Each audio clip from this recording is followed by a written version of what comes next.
अस्सलाम वालेकुम everybody, once again मैं आपका host Mazhar Iqbal and you are watching the Kingdom of the Warrior. दोस्तों, आज की वीडियो खिलाफत बनु उमैया के ऊपर हमारी पहली किस्त है। आज से हम बनु उमैया के ऊपर एक सीरीज शुरू करने जा रहे हैं। दोस्तों, खिलाफत बनु उमैया की शुरुआत कैसे हुई थी, इसकी बुनियाद किसने रखी थी, ये कितना अरसा चली, बनु उमैया के दौरे हुकूमत में क्या क्या फतवात हुई थी, बनु उमैया के दौरे हुकूमत में होने वाली तमाम जंगें और बनु उमैया में बनने वाले तमाम खलीफा, मतलब जितने भी किंग या बादशाह बने थे उनके तमाम के दौर देखेंगे।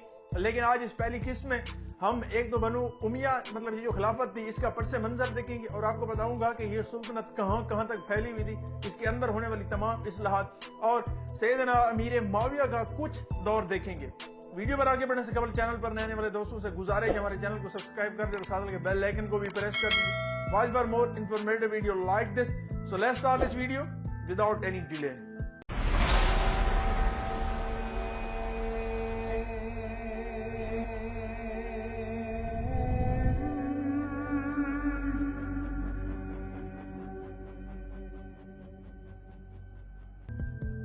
So welcome back दोस्तों। खिलाफत बनु उमैया का दारुल हुकूमत दमिश्क था और ये हुकूमत 661 से लेकर 744 ईस्वी तक कायम रही।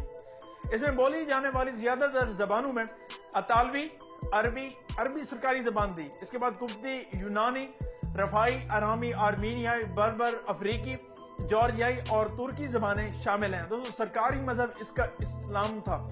दारुल हुकूमत का जो तर्ज था वो खिलाफत के ऊपर था, खिलाफत राशिदा के ऊपर था। दोस्तों, बनु उमैया का पहला खलीफा हजरत सैयदना अमीर मुआविया बिन अबू सुफियान थे, जिसने 661 से लेकर 680 तक हुकूमत की। और जो आखिरी किंग था, आखिरी खलीफा था, उसका नाम मरवान बिन मोहम्मद मरवान था, जिसने 744 ईस्वी से लेकर 750 तक हुकूमत की। इसके बाद ये हुकूमत टूट गई।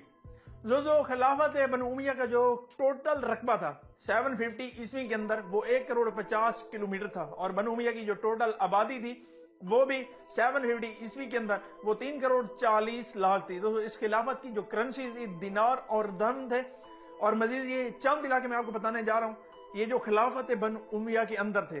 दोस्तों, इसमें अफगानिस्तान, अलजायर, इंडोरा, आर्मीनिया, आजरबैजान, बहरीन, चाड, कब्रिस, मिस्र, फ्रांस, जॉर्जिया, इसके बाद तारिक मतलब जिबले तारिक था, उसके बाद भारत के कुछ एरिया थे, यूनान, ईरान, इराक, इसराइल, उसके बाद उर्दन, कुवैत, लिबनान, गल्फ कंट्रीज भी इसमें शामिल थी और कुछ वस्ती एशिया मुमालिक भी इसमें शामिल थे और रूस इसके अंदर था, सोमालिया, तुर्की, मुत्तहिदा अरब अमारात और यमन, ये तमाम इलाके खिलाफत बनु उमैया के अंदर थे। और भी मजीद कुछ इलाके थे जो मैं आपको यहाँ पे मतलब मजीद डिस्कस नहीं कर सका। दोस्तों, हजरत उस्मान की वफात के बाद उनकी शहादत का जो वाकया पेश आया, उनकी वफात के बाद हजरत अली अलैहिस्सलाम मसनद खिलाफत पर बैठे और तमाम लोगों ने हजरत अली के हाथ पर बैयत कर ली और खिलाफत का टोटल निजाम हजरत अली के हाथ में चला गया। उस वक्त जब हजरत अली के हाथ में यह खिलाफत आई, हजरत सैयदना अमीर मुआविया दमिश्क के उस वक्त अमीर थे। तो हजरत अमीर मुआविया ने हजरत अली से कहा कि हमें उस्मान का किसास लेना चाहिए। उस वक्त हालात थोड़े से खराब हो चुके थे। हजरत अली ने फरमाया कि अभी हालात खराब है, हर तरफ सोरे चल रही है, हंगामा है, तो ये थोड़े से दूर हो जाएं, इसके बाद किसास लेंगे। इसके बाद सिपाहियों ने रेशा दवानियां शुरू कर दी और एक दूसरे से बजदन करते रहे। मतलब हजरत अली को हजरत अमीर मुआविया के मुतालिक और हजरत अमीर मुआविया को हजरत अली के मुतालिक इस तरह वर्गलाते रहे, झूठी सच्ची कहानियां बताते रहे। हालात यहां तक पहुंच गए कि इन दोनों के दरमियान लोगों ने जंग करवा दी। उसे जंग सफीन कहा जाता है। जंग सफीन के बाद लोगों ने गलत ऐलान कर दिया कि हजरत अली के हाथ से खिलाफत चली गई और हजरत अमीर मुआविया के हाथ में चली गई। उसी दिन से ये हुकूमत जो मुस्लिम उम्मत थी, जो खिलाफत थी, वो 2 हिस्सों में बट गई।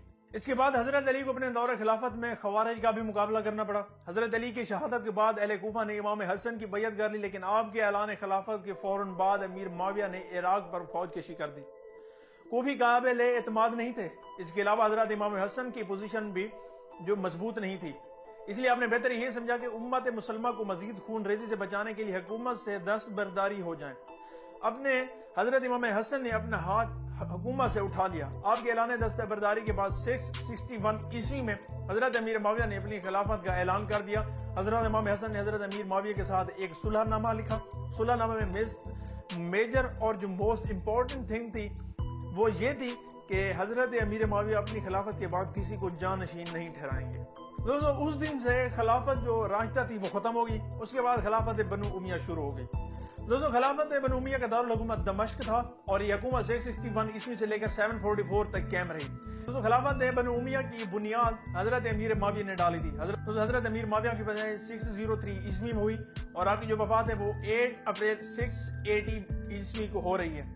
आपकी जो वफात है दमश्क में हुई और आप वहीं पर मदफन है। और आपके वालिद का नाम अबू सुफियान बिन हर्ब था और आपकी वालदा माजिदा का नाम हिंदा बिनते उतबा था। और पेशे के एतबार से आप एक सियासतदान और एक मुसन्निफ थे। आपकी ज़ौजा मोहतरमा का नाम मैसून बिनते बहदल था। दोस्तों इस्लाम की तारीख में हजरत सैयदना अमीर माविया वो पहले किंग बन रहे थे, खलीफा बन रहे थे, जिनका नाम दस्तावेज़ात और जो उस वक्त अरब की जो भी चल रही थी करेंसी उसके ऊपर पहली मर्तबा लिखा गया।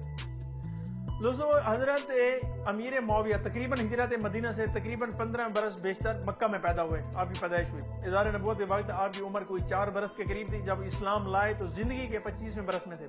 25 ईयर्स की उम्र में आपने इस्लाम को गले से लगाया। फतह मक्का के बाद नबी अकरम सल्लल्लाहु अलैहि वसल्लम ने उन लोगों के तालीफ कल्ब के लिए अबू सुफियान के घर को बैतुल अमन करार दे दिया।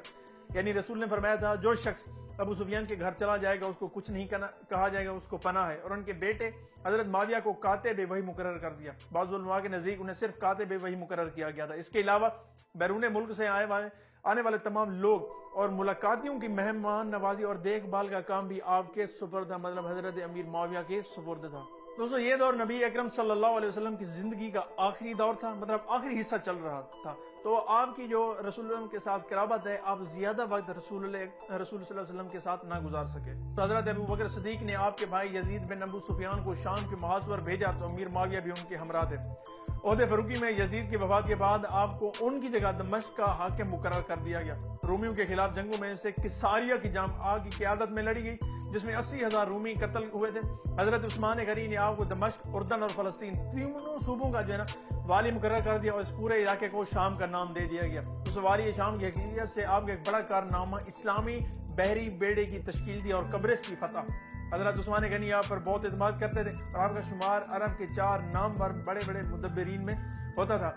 हजरत अमीर माविया से पहले इस्लाम की तारीख में या कहीं भी किसी ने बहरी बेड़ा इख्तियार नहीं किया था।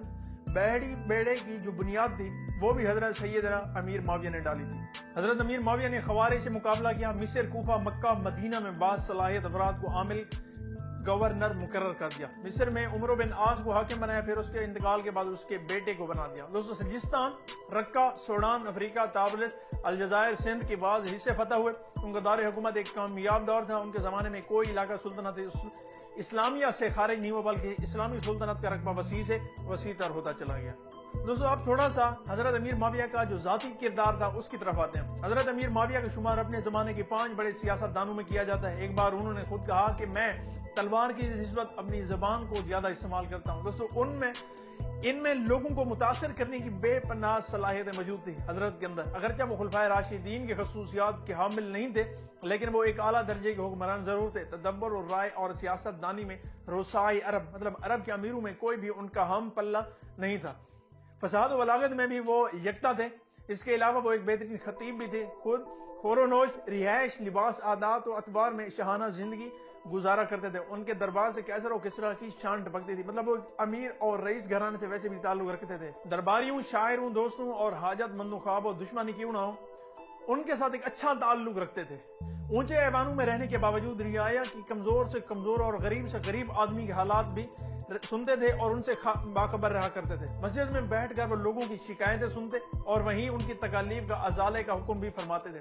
अहले दरबार पर भी ये वाजे कर दिया था, उनको कह दिया था कि वो लोग जो उन तक नहीं पहुंच सकते उनकी जरूरियात को अमीर तक पहुंचाना उन लोगों का फर्ज है, उन लोगों की ये जिम्मेदारी थी। दूसरे एक फौजी माहिर की हैसियत से उनका मकाम भी बहुत बुलंद था। रोमियों के खिलाफ कामयाब फतूहात उनकी इसी सिफत की गवाह हैं। सबसे बढ़कर जो चीज उनकी हमसर हुक्मरानों से उनको मुमताज करती है, उनको डिफरेंस करती है, वो ये थी कि उनकी सियासतदानी, मामला फहमी और तदब्बर है। आपकी सियासत हमेशा कामयाब रही और इन्हीं औसाफ और कारहाय नुमाया की बदौलत उन्होंने एक मजबूत उम्मी हुकूमत की बुनियाद रखी थी। तो अब थोड़ा सा आपको मतलब खिलाफत बनु उमैया का थोड़ा सा पस मंजर बता देते हैं। दोस्तों कुरैश के तमाम खानदानों में से बनी हाशिम और बनु उमैया को अजमत और शोहरत और दुनियावी वजाहत के एतबार से एक नुमाया मकाम हासिल था।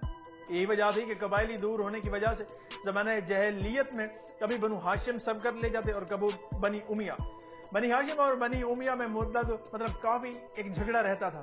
खाना काबा की सर्दी के सिलसिले में तनाजा भी रहा। آخر بعض سر لوگوں کی مداخلہ سے ان دونوں میں انتظامی معمور جو تھے وہ تقسیم کر دیے گئے. مطلب جو مکہ کعبہ کے جتنے بھی کام تھے ان دو قبائل کے درمیان تقسیم کر دیے گئے. تو ان دونوں خاندانوں کے جد اعلیٰ امیہ بن عبد شمس تھے.